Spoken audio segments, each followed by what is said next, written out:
ಜನವರಿ 22ರಂದು ಅಯೋಧ್ಯೆಯಲ್ಲಿ ರಾಮಮಂದಿರ ಪ್ರಾಣ ಪ್ರತಿಷ್ಠಾಪನೆ ದಿನ ಸರಿಯೂ ನದಿಯಲ್ಲಿ ಪ್ರಧಾನಮಂತ್ರಿ ನರೇಂದ್ರ ಮೋದಿ ಸ್ನಾನ ಮಾಡಿ ಪೂಜೆಯಲ್ಲಿ ಭಾಗಿಯಾಗಲಿದ್ದಾರೆ. ಈ ಹಿನ್ನೆಲೆ ಸರಿಯೂ ನದಿಯಲ್ಲಿ ವಿಶೇಷ ತೇಲುವ ಕೊಠಡಿ ನಿರ್ಮಾಣ ಮಾಡಿ ಇದಕ್ಕೆ ಈಗಿನಿಂದಲೇ ಭಾರೀ ಭದ್ರತೆಯ ಜೊತೆಗೆ ಸಿಸಿಟಿವಿ ಅಳವಡಿಸಲಾಗಿದೆ. ಈ ಬಗ್ಗೆ ನಮ್ಮ ಪ್ರತಿನಿಧಿ ಜಗದೀಶ್ ಪ್ರತ್ಯಕ್ಷ ವರದಿ ನೀಡಿದ್ದಾರೆ. ನೋಡೋಣ.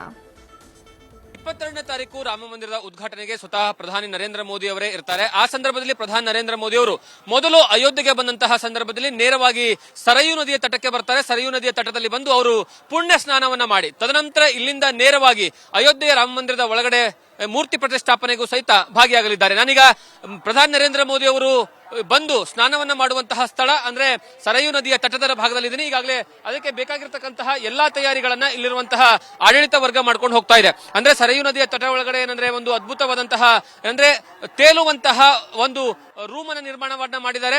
ಈ ನಿರ್ಮಾಣ ಮಾಡಿರುವಂತಹ ಸ್ಥಳ ಸರಯೂ ನದಿಯ ತಟದಲ್ಲಿ ಮತ್ತೆ ಪೊಲೀಸರು ಸಹಿತ ಈಗಿನಿಂದಲೇ ಬೀಟ್ ಹಾಕುವಂತಹ ಕೆಲಸವನ್ನ ಅಂದ್ರೆ ಭದ್ರತಾ ದೃಷ್ಟಿಯಿಂದ ಯಾವುದೇ ಕಾರಣಕ್ಕೂ ಸಹಿತ ಇಲ್ಲಿ ಏನು ಅನಾಹುತ ಆಗಬಾರದು ಅನ್ನುವಂತಹ ಕಾರಣಕ್ಕಾಗಿ ಪೊಲೀಸರು ಸಹಿತ ಬೀಟ್ ಹಾಕುವಂತಹ ಕೆಲಸವನ್ನ ಮಾಡ್ತಾ ಇದ್ದಾರೆ. ಮತ್ತೆ ಅತಿ ಹೆಚ್ಚಿನ ಸೆಕ್ಯೂರಿಟಿ ಈ ಒಂದು ಸ್ಥಳಕ್ಕೆ ಇರುತ್ತೆ.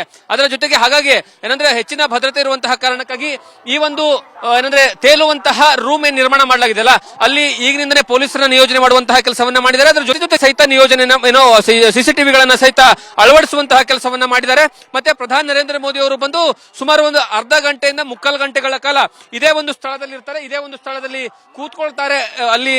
ಮತ್ತೆ ಅದರ ಜೊತೆಗೆ ಪುಣ್ಯ ಸ್ನಾನವನ್ನ ಮಾಡಿದ ನಂತರ ತದನಂತರ ಇದೇ ಒಂದು ರೂಮಿನ ಒಳಗಡೆಗೆ ತಮ್ಮ ಏನಂದ್ರೆ ಬಟ್ಟೆಗಳನ್ನ ಚೇಂಜ್ ಮಾಡೋದಾಗಿರ್ಬೋದು ಅಥವಾ ಏನಂದ್ರೆ ಅಲ್ಲಿ ಒಂದು 10 ನಿಮಿಷಗಳ ಕಾಲ ಈ ಒಂದು ಸರಯೂ ನದಿಯ ತಟದ ಸೌಂದರ್ಯವನ್ನ ಸವಿಯುವಂತಹ ಕೆಲಸವನ್ನ ಸಹಿತ ಮಾಡ್ತಾರೆ. ಯಾಕಂದ್ರೆ ಯಾವುದೇ ಒಂದು ದೇವರ ಪ್ರಾಣ ಪ್ರತಿಷ್ಠಾಪನೆ ಮಾಡಬೇಕು ಅಂತಂದ್ರೂ ಸಹಿತ ಮೊದಲು ಪುಣ್ಯ ಸ್ನಾನ ಆಗುತ್ತೆ.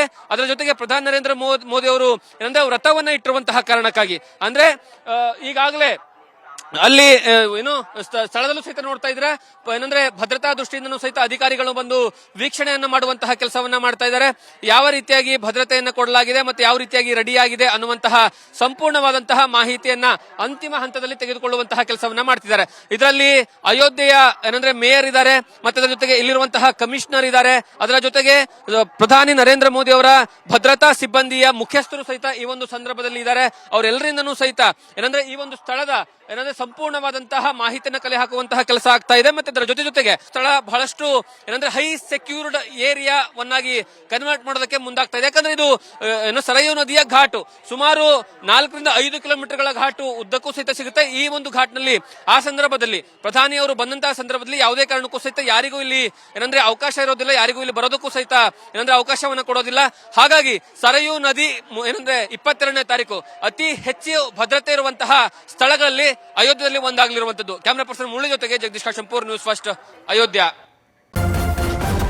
ನ್ಯೂಸ್ ಫಸ್ಟ್ ನಿರ್ಭೀತಿಯಿಂದ ನಿಮ್ಮ ಪರವಾಗಿ.